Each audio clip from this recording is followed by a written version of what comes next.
परमेश्वर का बहुत बहुत धन्यवाद प्रभु यीशु मसीह के नाम से। आज हम पढ़ेंगे यिर्मयाह की किताब से ये वचन जो मिलता है हमें यिर्मयाह 29 का 11 में लिखा है, क्योंकि यहोवा की ये वाणी है कि जो कल्पनाएं मैं तुम्हारे विषय में करता हूँ उन्हें मैं जानता हूँ, वे हानि की नहीं वरन कुशल की हैं। तो इस वचन को पढ़ के हमें क्या समझ आती है? इस वचन को पढ़ के हमें ये समझ आती है कि परमेश्वर की योजनाएं, परमेश्वर की जो कल्पनाएं हमारे लिए अच्छी हैं। परमेश्वर नहीं चाहता कि हम बीमार रहें, परमेश्वर नहीं चाहता कि हम दुखी रहें, परमेश्वर नहीं चाहता कि हम गरीबी में सकेती में रहें। ये परमेश्वर की इच्छा नहीं है, क्योंकि यीशु मसीह ने कहा था कि चोर इसलिए आया ताकि वे चोरी करे, नाश करे, परंतु मैं इसलिए आया ताकि वे जीवन पाएँ और अनंत जीवन पाएँ। परमेश्वर की जो इच्छा है वो अच्छा जीवन देना चाहता है हमें। तो अच्छे जीवन के लिए परमेश्वर में बने रहें, क्योंकि उसकी ऐसी कोई भी मंशा नहीं थी कि वो हमें बीमार रखे।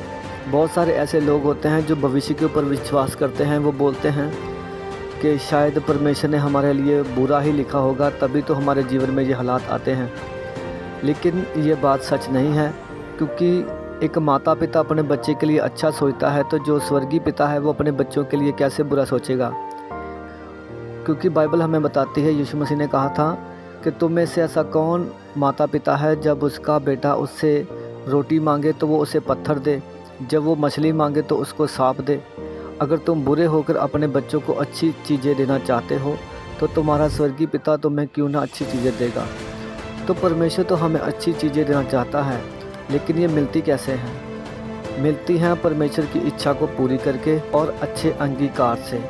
अगर हमारा विश्वास, अगर हमारा मुँह का अंगीकार ही गलत है तो परमेश्वर को हमारे जीवन में काम करने में बहुत कठिनाई आती है, क्योंकि मनुष्य की अपनी सोच के कारण ही वो हालात में पड़ा रहता है और वो बाद में परमेश्वर को कोसता रहता है।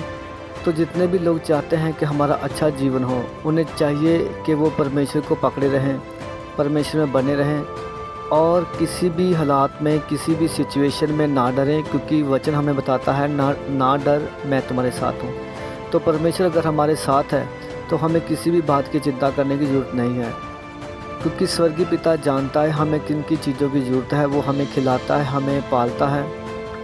चाहे कितने भी जानवर क्यों ना पृथ्वी पे रहते हों, चाहे हमें नज़र आते हैं चाहे नहीं नज़र आते हैं, क्योंकि बहुत सारे ऐसे जीव हैं जो पानी में रहते हैं, समुद्र में रहते हैं, जिनको हम नहीं देख पाते। बहुत सारे ऐसे हैं जो गुफाओं में रहते हैं जानवर, हम उनको नहीं देख पाते, लेकिन फिर भी परमेश्वर उन तक अनाज पहुँचाता है, उनको खाने के लिए भोजन देता है, जो भी वो खाते होंगे। तो परमेश्वर की इच्छा मनुष्य के लिए और जानवर के लिए भली है। वो चाहता है कि हर मनुष्य अच्छा जीवन जिए और हमें बिल्कुल भी अपने मन को ख़राब नहीं रखना चाहिए और हमें परमेश्वर में बने रहना चाहिए और परमेश्वर को कभी कोसना नहीं चाहिए, क्योंकि वो महान है। हम उसकी महानता की जितनी भी तारीफ़ करें वो कम है, क्योंकि वो महान है। तो जितने भी लोग ये वीडियो को देख रहे हैं, सुन रहे हैं, उनके लिए यही मैसेज है कि वो अपने मन को बिल्कुल कच्चा ना करें और प्रार्थना में जाएं और परमेश्वर के साथ हमेशा पॉजिटिव रहें, सही रहें और परमेश्वर की तारीफ़ करें। सबको जय मसीह की।